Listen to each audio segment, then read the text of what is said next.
الحمدللہ رب العالمین والصلاة والسلام علی رسولہ الکریم وعلی آلہ واصحابہ اجمعین اما بعد فاعوذ باللہ من الشیطان الرجیم بسم اللہ الرحمن الرحیم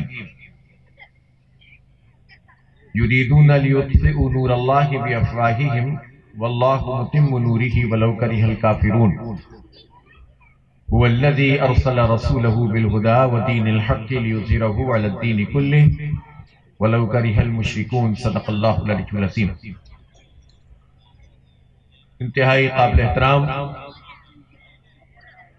جناب شوکت مینگل صاحب، جناب ابو الخیر صاحب، ابو ضیاء صاحب، جناب نجیب ایوبی صاحب secretary general public aid committee, محترم ولی مینگل صاحب، اسد الرحمان صاحب، اور اسٹیج پہ بیٹھے ہوئے میرے بھائیوں، دوستوں اور میرے بہت ہی عزیز ساتھیوں اور میرے سامنے موجود پرعزم نوجوانوں، سب سے پہلے میں آپ سب لوگوں کا تہہ دل سے شکریہ ادا کرتا ہوں کہ جس محبت سے آپ نے ہمارا استقبال کیا ہے، ہمیں عزت دی ہے، اور عزت کی علامت اجرک ہمیں پہنائی ہے۔ ہم آپ کے شکر گزار ہیں اور آپ کی اس محبت کے قرضدار بھی ہیں۔ میرے بھائیوں اور دوستوں، 108واں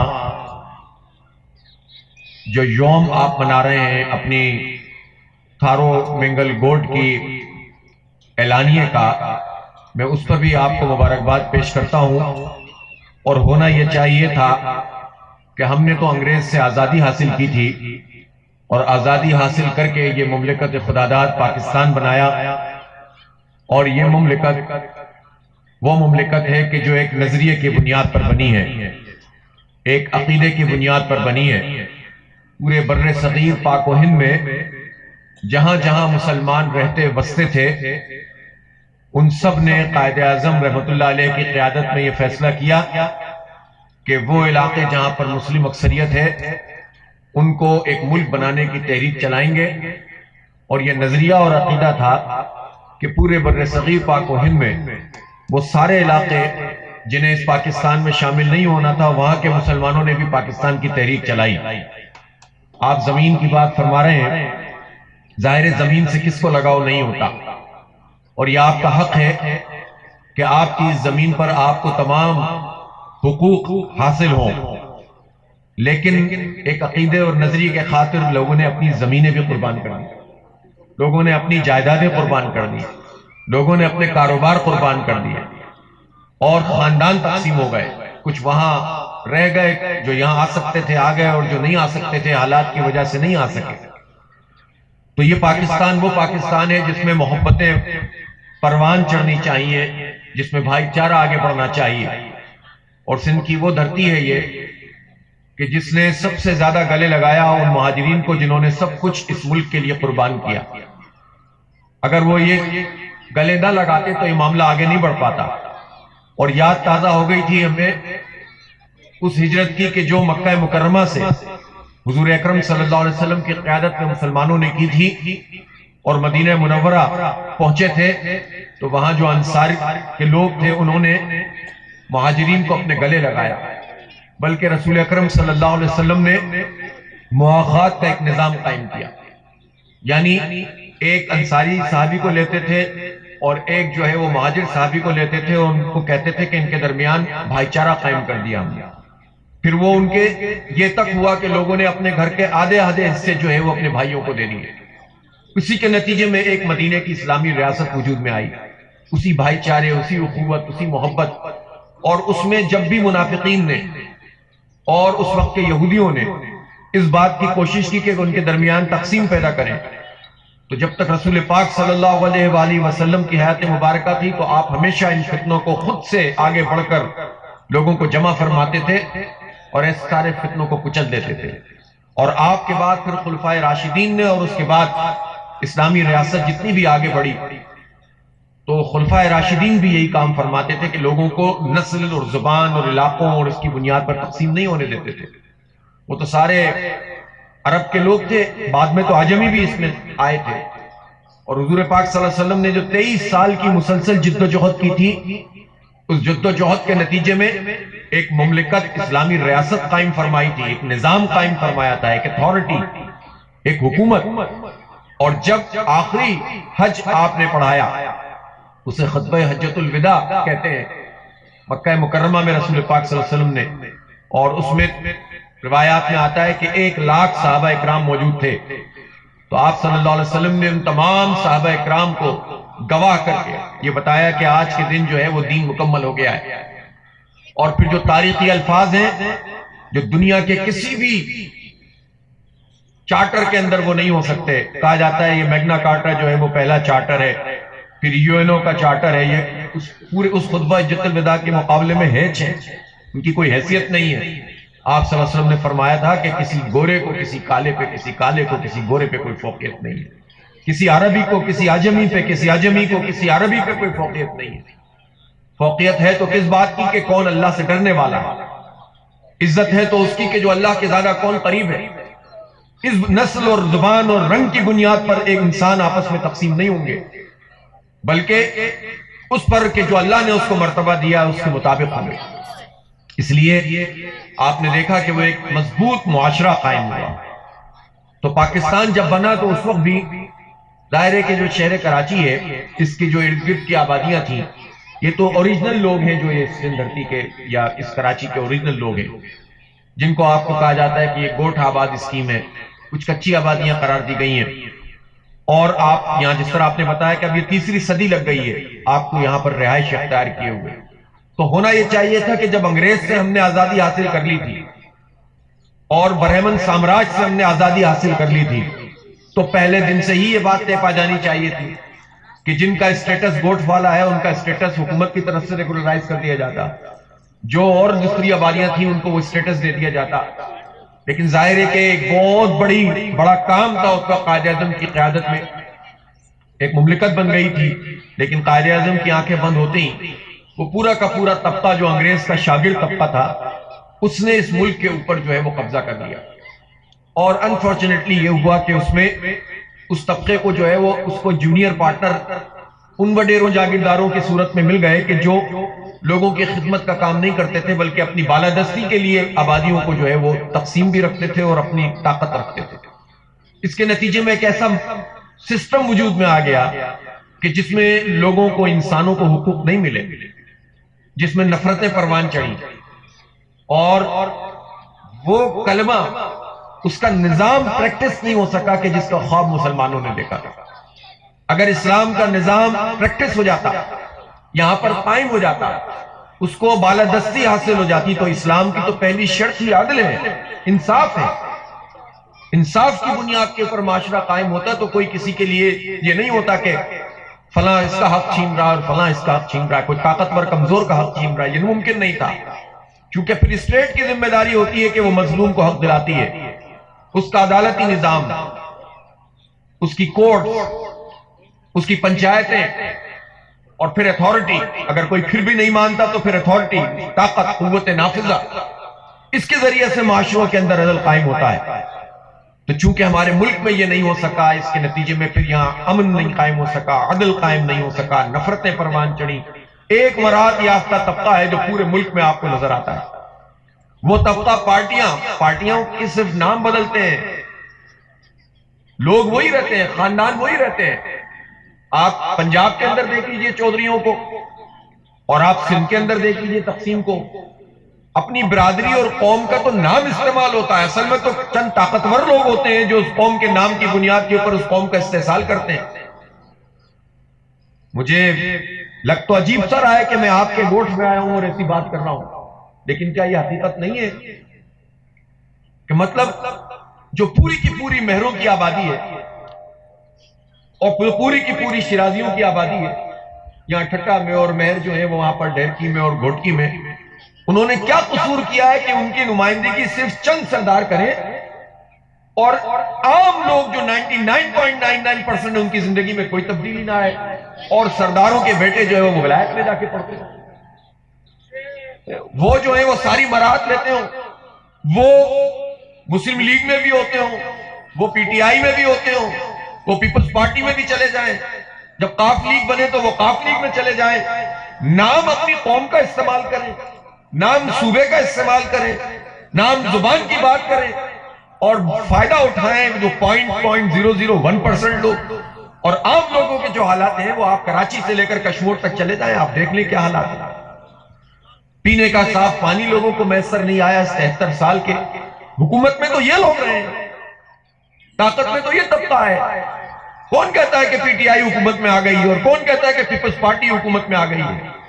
ایک طبقہ ہے جو 73 سال سے حکومت میں موجود ہے۔ مارشل لا ہوتا ہے تو یہ مارشل لاؤں کے بھی حکومتوں میں شامل ہو جاتے ہیں۔ جمہوریت کا نام آتا ہے تو جمہوریت میں بھی یہی لوگ جمہوریت کا قتل عام کرنے کے لیے شامل ہو جاتے ہیں۔ مقامی لوگوں کو کوئی عزت نہیں ملتی ہے۔ اس لیے اب یہ شعور آگے بڑھنا چاہیے، پروان چڑھنا چاہیے کہ ہماری قسمت میں غلامی نہیں ہے، ہم غلام بنا کر اس دنیا کے اندر نہیں بھیجے گئے، اللہ تعالیٰ نے ہمیں آزاد بنا کر بھیجا ہے۔ آزاد بندے، ہماری غلامی صرف ایک ہے کہ اللہ کے غلام ہیں اور اس کے رسول صلی اللہ علیہ وسلم کے غلام ہیں، کوئی ہمیں اپنا غلام نہیں بنا سکتا۔ جب ہمیں اللہ نے آزاد بنایا تو ہم کیوں غلام ہو؟ تو اس شعور کو آگے بڑھنا چاہیے، اور اس کے نتیجے میں معاشرے میں صف بندی ہونی چاہیے، مظلوموں کو ایک جگہ پہ آ کے کھڑا ہونا چاہیے، اور ظالموں کی جو پوری کنسورشیم کہتے ہیں، ایک کمیٹی بنی ہوئی ہے، ایک گروپ آف کمپنیز ہے۔ ابھی سینٹ کے انتخاب میں آپ دیکھیں کیا قیمتیں لگیں گی، کون سا عام آدمی ہے جس کو سینٹ میں سیٹ ملے گی؟ کون سا عام مہنگا ہوگا جس کو جو ہے وہ کوئی پوچھے گا؟ کون سا لنڈ ہوگا، کون سا جتوئی ہوگا، کون سا سولنگی عام آدمی ہوگا، کون سا ہاری ہوگا؟ اور یہ جو ہمارے آپ نے دیکھا کہ 14 قومی اسمبلی کی سیٹیں پی ٹی آئی نے کراچی سے جیتی، 21 میں سے، اور 20-21 ان کے ایم پی ہیں۔ 80-90% وہ لوگ ہیں کہ جن کے پاس دولت زیادہ ہے، گاڑیاں بڑی بڑی ہیں، طاقت زیادہ ہے، صرف اس بنیاد پر ان کو سیٹ ملی ہے۔ وہ باتیں کرنے والے کے دیکھیں کو کہتا یہ ہے کہ میں تمہیں انقلاب لے آؤں گا، میں تبدیلی لے آؤں گا۔ تم دولت والوں کو اپنے ایک گرد رکھتے ہو۔ پوری وزیر اعظم کی ٹیم دیکھ لے، کوئی غریب آدمی، کوئی مڈل کلاس کا بندہ ملتا ہے ان کی ٹیم میں؟ جس کی ٹیم میں کوئی ایک مڈل کلاس کا بندہ نہ ہو، غریب آدمی نہ ہو، وہ غریبوں کی بات سوچ بھی نہیں سکتا، کر کیا سکے گا؟ صرف زبانی باتیں ہیں۔ ان کو غربت کا کیا پتا ہے؟ ان کو پانی کی پریشانی کا کیا پتا ہے؟ ان کو سیوریج کے نالے بھر جانے کا کیا پتا؟ اس کراچی سے ووٹ لینے والے، اور لوگ تو کچھ ووٹ دے دیتے ہیں، کچھ ان کو دلا دیے جاتے ہیں۔ ان کا آپ بتائیں نا مجھے کہ 80% وہ لوگ ہیں جو کراچی کی صرف ایک آبادی میں رہتے ہیں، ڈیفنس یا کلفٹن، پی ٹی آئی، کسی اور کی بات چھوڑ دیں آپ، اور بات عوام کی کرتے ہیں۔ تو یہ جو طبقہ جو 73 سال سے ہمارے اوپر مسلط ہے، آپ مجھے بتائیں کہ یہ ہمیں کوئی سہولت دے سکتا ہے؟ ان کے مائنڈ سیٹ میں آپ کو سہولت دینا نہیں ہے، کیونکہ آپ کو سہولت مل گئی تو ان کی سہولت چھن جائے گی۔ آپ اگر آزاد ہو گئے تو ان کی جو اجارہ داری ہے طاقت کے ذریعے غلام بنانے کی، وہ ختم ہو جائے گی۔ لیکن اصل چیلنج ہی یہ ہے کہ ہم اس آزادی کے پیغام کو آگے بڑھائیں، اپنے معاشروں کو آزاد کریں، اپنے گوٹھوں کو آزاد کریں، اپنے شہروں کو آزاد کریں، حق اور انصاف کی بنیاد پر کھڑے ہوں، عدل کی بنیاد پر کھڑے ہوں۔ اگر کوئی وڈیرا ہے تو اس کا مطلب یہ نہیں ہے کہ وہ غلط ہی ہوگا، وہ اچھے لوگ بھی ہوتے ہیں، نیک لوگ بھی ہوتے ہیں، متقی لوگ ہوتے ہیں، صوفی لوگ ہوتے ہیں، اور سلیم الفطرت لوگ تو ہر معاشرے کے اندر موجود ہوتے ہیں۔ ہم ایسے سارے لوگوں کے لیے اپنی دوستی کا ہاتھ بڑھاتے ہیں، اور جماعت اسلامی ایسے سارے لوگوں کو اپنے پارٹی کا، نظریاتی جماعت کا حصہ بنانا چاہتی ہے۔ لیکن وہ جو مائنڈ سیٹ ہوتا ہے جس میں لوگوں کو چھوٹا سمجھنا ہے، آپ اوپر بیٹھیں گے اور لوگ نیچے بیٹھیں گے۔ ایک تو یہ نا اسٹیج پہ بیٹھے ہوئے ہیں تو چلو ایک تقریب ہے، عمومی زندگی آپ دیکھیں کیا ہوتی ہے۔ یہ مائنڈ سیٹ بدلنا چاہیے۔ اس لیے جماعت اسلامی اس ملک کے اندر اسلام کے انقلاب کی جدوجہد کر رہی ہے۔ آج کامیاب نہیں ہوئی، راستہ یہی ہے، کل کامیاب نہیں ہو، راستہ یہی ہے۔ حق اور سچ پر چلنے والے کامیابی کی جدوجہد ضرور کرتے ہیں، کوشش ضرور کرتے ہیں، لیکن وہ صرف اس بنیاد پر حق کے ساتھ نہیں ہوتے کہ اگر حق کامیاب ہو گیا تو ہم اس کے ساتھ ہوں گے، اور وہ پارٹی ناکام ہو گئی تو ہم کسی اور کے ساتھ چلے جائیں گے۔ کامیاب اصل میں وہی ہے جو سچائی کے ساتھ کھڑا ہوا ہے، حق کے ساتھ کھڑا ہوا ہے۔ مجھے آپ بتائیے، سیدنا حضرت امام حسین رضی اللہ تعالیٰ عنہ نواسہ رسول، ان کی تو زندگی ختم کر دی تھی، شہادت ہو گئی نا، ان کے تو خاندان کو قتل کر دیا گیا۔ کوئی یہ کہہ سکتا ہے نعوذ باللہ کہ امام حسین ناکام ہو گئے؟ کون ناکام ہوا مجھے بتائیں؟ حسین رضی اللہ تعالیٰ عنہ یا یزید ناکام ہوا؟ کون ناکام ہوا؟ یزید ناکام ہوا، حالانکہ جنگ میں تو وہ کامیاب ہوا تھا۔ لیکن جو حق پہ کھڑا ہوتا ہے، جو حق پہ کھڑا ہوتا ہے، وہ اللہ کے نزدیک بھی کامیاب ہوتا ہے اور انسانوں کے نزدیک بھی کامیاب ہوتا ہے۔ تسلیم کرنے کی بات ہے کہ آج تسلیم کرو گے کہ کل تسلیم کرو گے۔ انہوں نے اپنا خون دے کر حق کو فتح یاب کر دیا۔ وہ تلوار کے اوپر خون کی فتح تھی، اس لیے ستیزہ کار رہا ہے ازل سے تا امروز، چراغ مصطفی سے شرار بولہبی، یہ جنگ اور کشمکش جاری ہے۔ میں آپ کو اس کشمکش میں حق کے ساتھ کھڑا ہونے کی دعوت دیتا ہوں۔ میں آپ سے نہ کسی پانی کا وعدہ کرتا ہوں، نہ بجلی کا وعدہ کرتا ہوں، نہ میں گٹر کا وعدہ کرتا ہوں۔ میں آپ سے سچائی کا وعدہ کرتا ہوں، عدل کا وعدہ کرتا ہوں، امن کا وعدہ کرتا ہوں اور انصاف کا وعدہ کرتا ہوں۔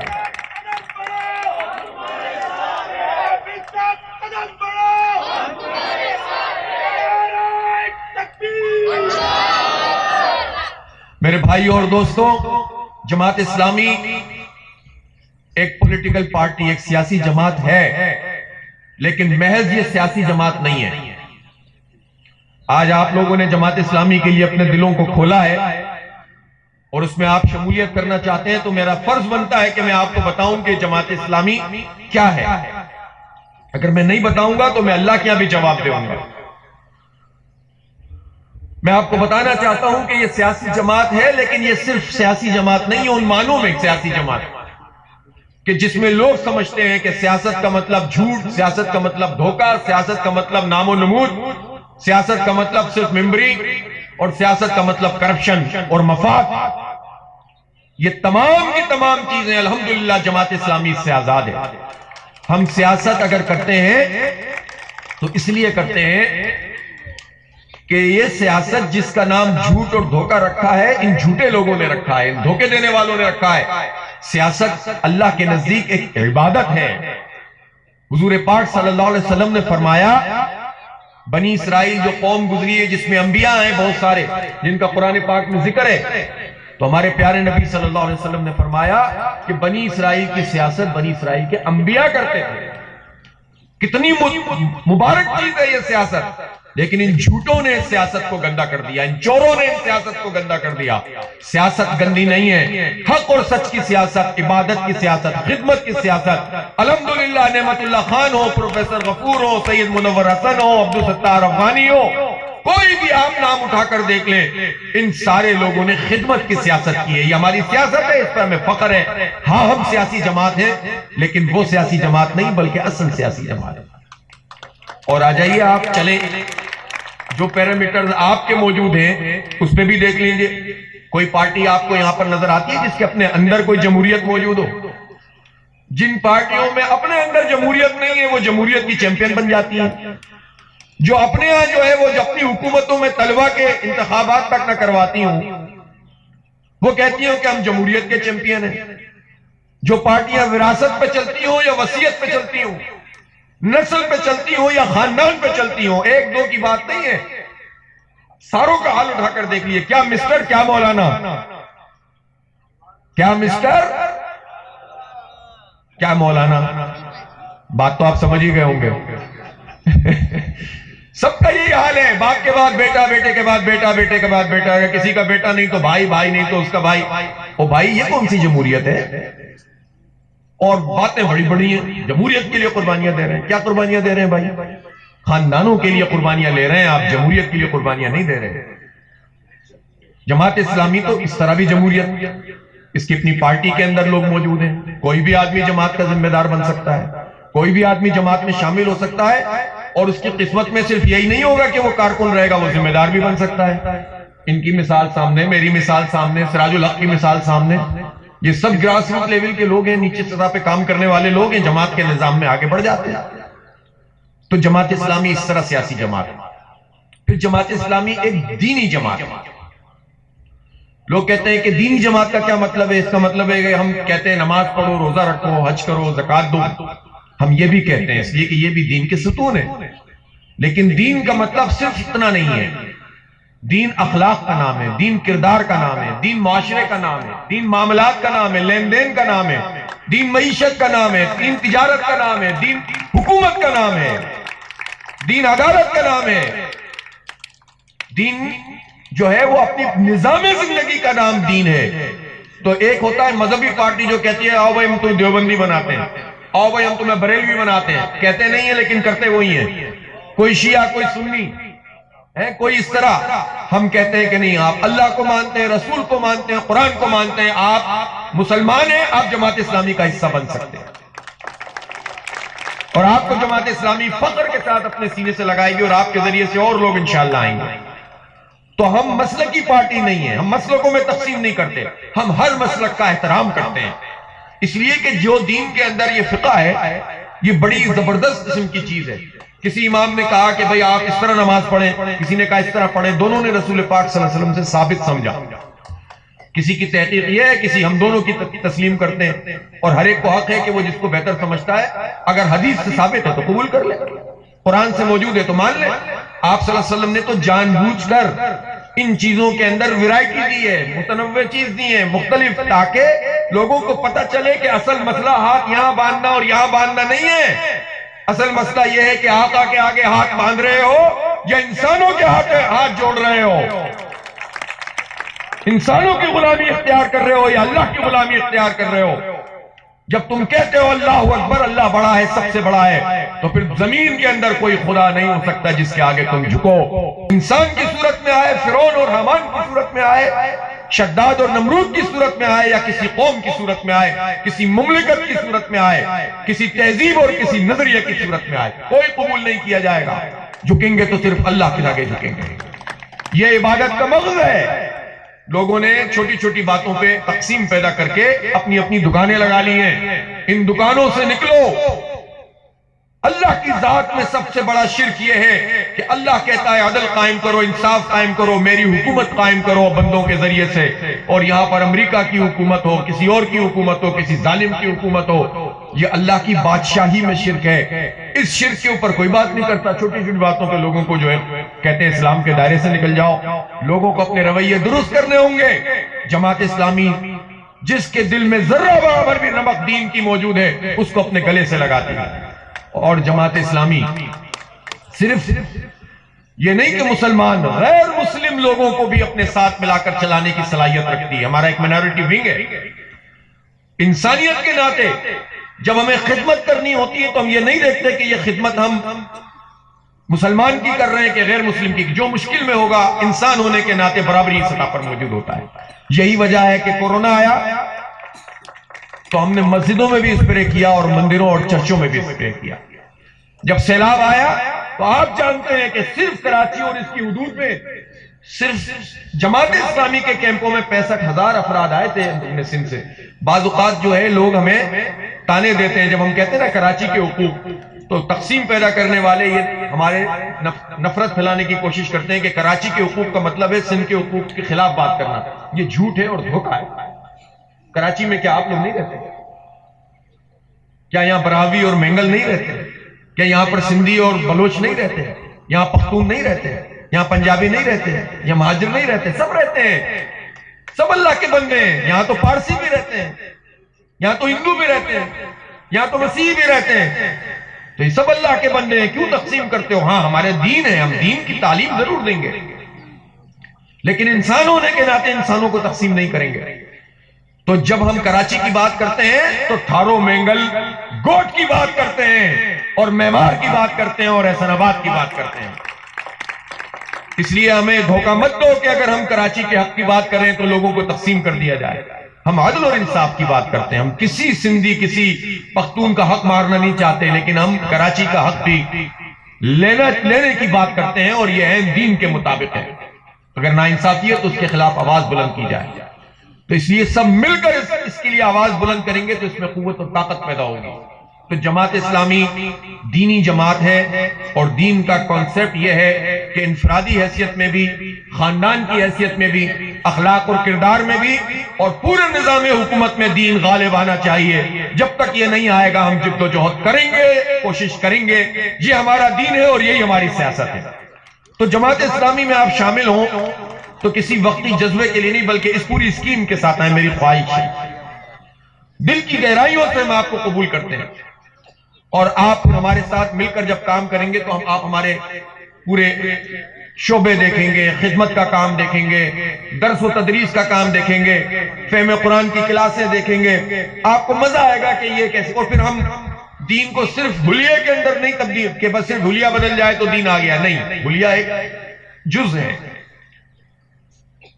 وضاقتہ ایک جز ہے، دین ایک بہت بڑی چیز کا نام ہے۔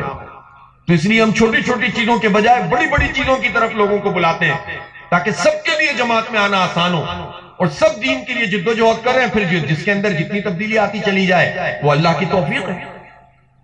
اس لیے جماعت اسلامی کا یہ تعارف میں آپ کے سامنے پیش کرنا چاہتا تھا۔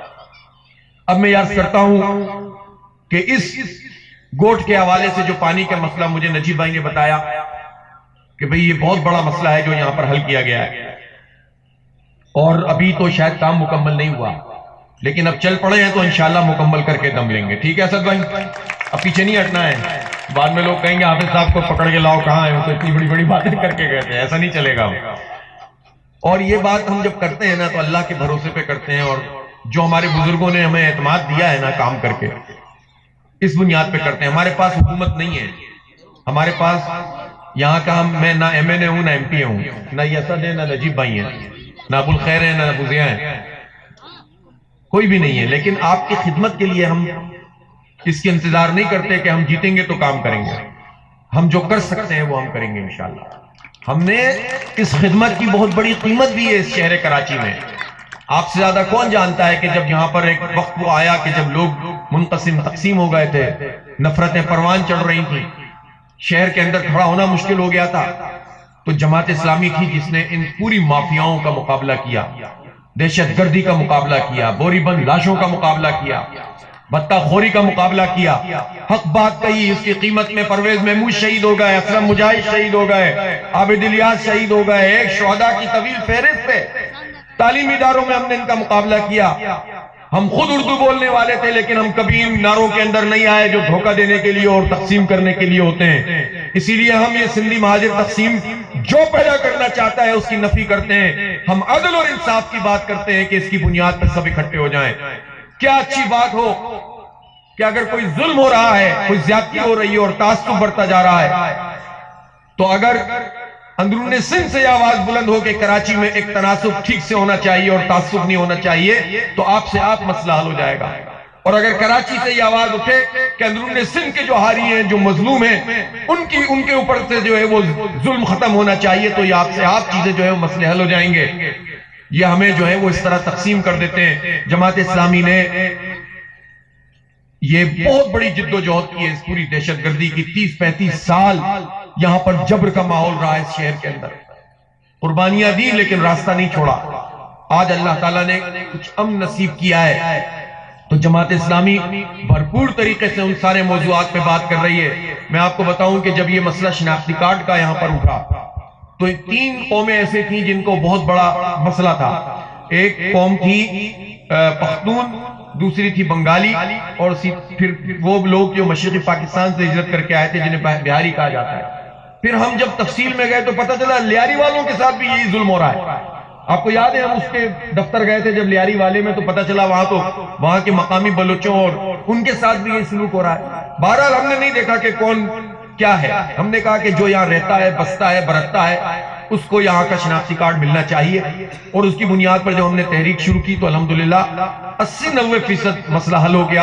اور ہمارے پاس نہ اس وقت بھی کوئی M N A M P A نہیں تھا، صرف جماعت اسلامی تھی، اس کا کردار اور اخلاق تھا۔ ہم میدان میں کھڑے ہوئے اور ہم نے چیئرمین نادرا کے ذریعے سے ایس او پی تبدیل کروا دی۔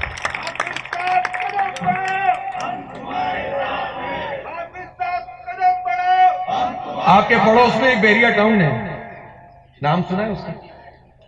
وہ اس نے بھی بڑی زمینیں قبضہ کی ہے نا. آتے ہیں ہمارے پاس اکثر ساتھی آتے ہیں, بتاتے ہیں کہ یار ہماری زمین پہ قبضہ, اور وہ ان کے خلاف کوئی آواز نہیں اٹھاتا تھا.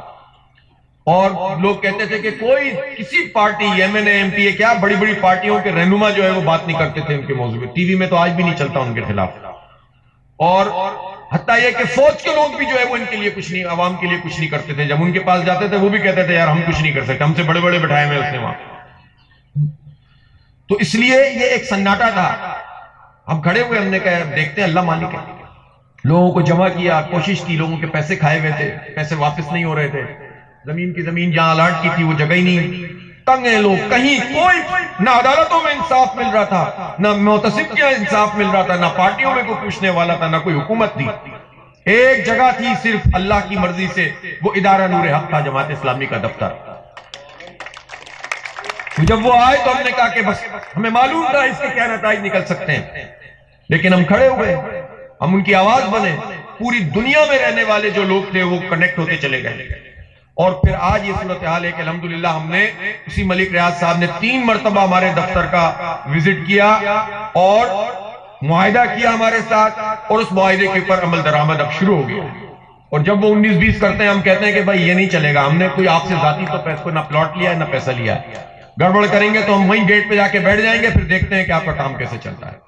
تو الحمدللہ ہم عزت, اور ہم کسی سے لڑنا بھی نہیں چاہتے, عزت اور احترام سے انہوں نے ہماری بات کو تسلیم کیا ہے, ہم عزت کے ساتھ کام کر رہے ہیں. تو یہ مسئلہ بھی جماعت اسلامی نے ٹیک اپ کیا کہ الیکٹرک آپ نے تذکرہ فرمایا, کس کے ہاتھ آتی ہے؟ پارٹیوں, سودے بازی ہے. اس وقت سب سے زیادہ کہ الیکٹرک کے فیور میں پاکستان تحریک انصاف ہے اس وقت. اس سے پہلے نون لیگ تھی, پیپلز پارٹی تو ہے ہی, اور ایم کیو ایم بھی, کیونکہ ان کے ساروں کے حساب کتاب بنے ہوئے اس مافیا کے ساتھ.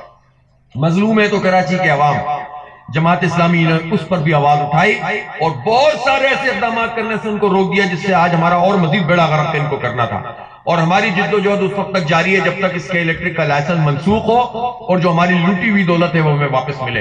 اور اس کے لیے ہم نیپرا بھی جاتے ہیں, ہم عدالت میں بھی موجود ہیں, اور انشاءاللہ سڑکوں پہ بھی ہم جد و جہد کرتے ہیں. تو یہ وہ بات ہے کہ جو ہم نے کسی حکومت کی بنیاد پر نہیں کی ہے. لیکن آپ مجھے بتائیں کہ جو جماعت بغیر کسی حکومت کے سب کچھ کر سکتی ہے, اگر آپ لوگوں کا تعاون اس سے حاصل ہو جائے, آپ کے ووٹوں سے منتخب ہو کر اس کے کونسلر بن جائیں, اس کے چیئرمین بن جائیں, اس کے ایم پی ایم این اے بن جائیں, تو آپ مجھے بتائیں کہ کوئی کراچی کا کوئی کچھ بھی کر سکتا ہے جماعت اسلامی کے ایم پی او کی موجودگی میں؟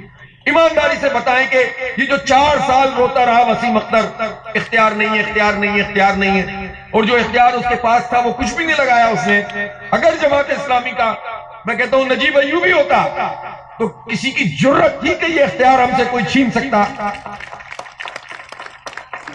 نہیں چھین سکتا, اس لیے کہ وہ مانگ نہیں سکتے اختیار جن کی اپنی فائلیں بنی ہوئی ہوں, وہ مطالبہ کر نہیں سکتے جو خود چور ہوں, وہ حق دلا نہیں سکتے کہ جو خود حق غصب کرنے والے ہوں. یہ وہی کر سکتا ہے جس کے پاس, جس کے بارے میں, جس کے امیر کے بارے میں سپریم کورٹ کا ہے کہ سراج الحق صاحب دفعہ 62-63 پہ عمل ہو گیا تو آپ کے علاوہ تو یہاں سارے لوگ ہی جو ہے وہ چلے جائیں گے. ہوا تھا نا ایسے ہی. تو الحمدللہ نعمت اللہ خان نے اس شہر کی تعمیر کی, ترقی دی, اور آج بھی ہم اس کے لیے کوشش کر رہے ہیں. میری آپ سے درخواست ہے کہ یہ طویل جد و جہد ہے, یہ صرف ممبری حاصل کرنے کی نہیں بلکہ انقلاب کی جد و جہد ہے, یہ نظام کی تبدیلی کی جد و جہد ہے, یہ چہروں کی نہیں نظام کی تبدیلی کی جد و جہد ہے, یہ نظریے کے مقابلے میں نظریے کی, دلیل کے مقابلے میں دلیل, تہذیب کے مقابلے میں تہذیب, اور یہ مقامی بھی نہیں ہے, یہ بین الاقوامی سطح پر مافیاؤں کے مقابلے میں ایک کشمکش کی تحریک ہے. آپ ہمارا حصہ بنیں, انشاءاللہ ہم آپ کو اس بڑی تحریک کا حصہ بنائیں گے. چھوٹے چھوٹے مسئلے تو انشاءاللہ ویسے ہی حل کرتے چلے جائیں گے انشاءاللہ تعالی. میں آپ لوگوں کا شکر گزار ہوں, آپ نے عزت دی اور آپ نے جو ہے وہ محبت دی. اللہ تعالیٰ اس محبت کو قائم رکھے. ہماری آپ سے کوئی غرض نہیں ہے سوائے اس کے کہ ہم سب جو ہے کلمہ گو ہیں, سوائے اس کے کہ ہم حضرت آدم علیہ السلام کی اولاد ہیں, اور اس حیثیت سے سب برابر ہیں. اقول قولی ھذا استغفر اللہ لی ولکم ولسائر المسلمین واخر دعوانا الحمد للہ رب العالمین.